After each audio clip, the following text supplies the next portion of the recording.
Незламні народи незламної країни. Unbreakable people of an unbreakable country. Russia again hit Kiev with missiles. Early in the morning, the Second Army of the world triumphantly defeated a kindergarten and an apartment building.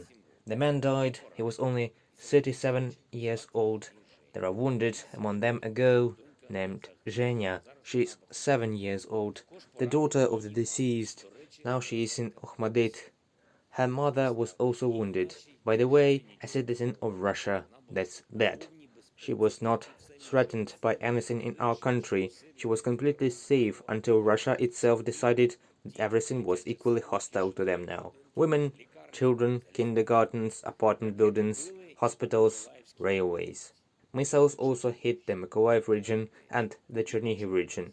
Odessa, Cherkasy, artillery and mortar shelling did not stop in the Kharkiv region, in the Sumy region, in Donbass, in the south of our state. My condolences to the families and friends of the victims. Everyone who was injured is given all the necessary help.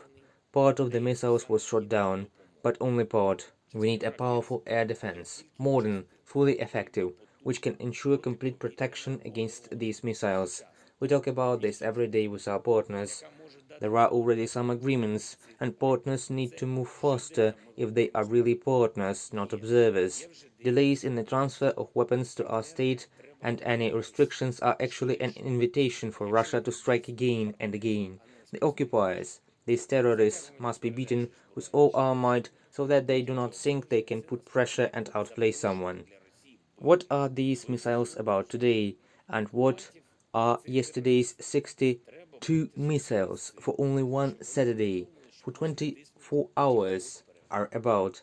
They are about the Russian method to escalate every time international events take place, and at the same time they are about determination, about, for example, the fact that the leaders of the G7 who gathered in Germany today for a summit have enough common potential to stop Russian aggression against Ukraine and against Europe as a whole. It is possible. But this is possible only if we get everything we ask for, and just in time we need it. Weapons, financial support and sanctions against Russia.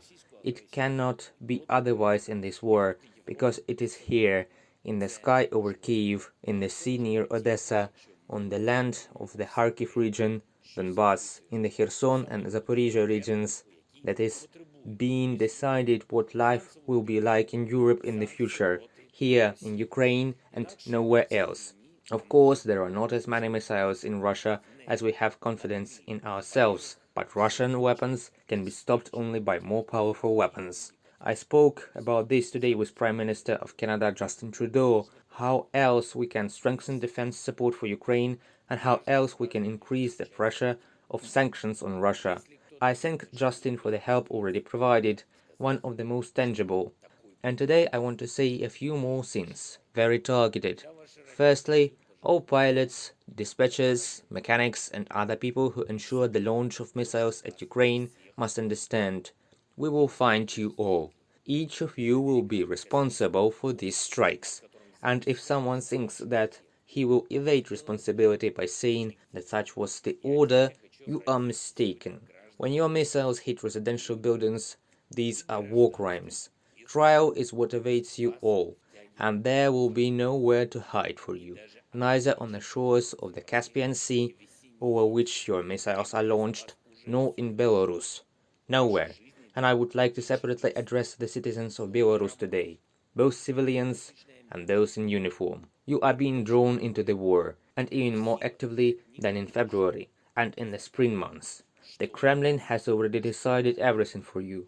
Your lives are worth nothing to them, but you are not slaves or cannon fodder. You do not have to die, and you can prevent anyone from deciding for you what awaits you next. I know that the people of Belarus support Ukraine. They support us, definitely us, not the war. And that is why the Russian leadership wants to draw you, all Belarusians, into the war, want to sow hatred between us. A lot now depends on the ordinary people of Belarus, and I know that you can refuse to participate in this war. Your lives belong only to you, not someone in the Kremlin.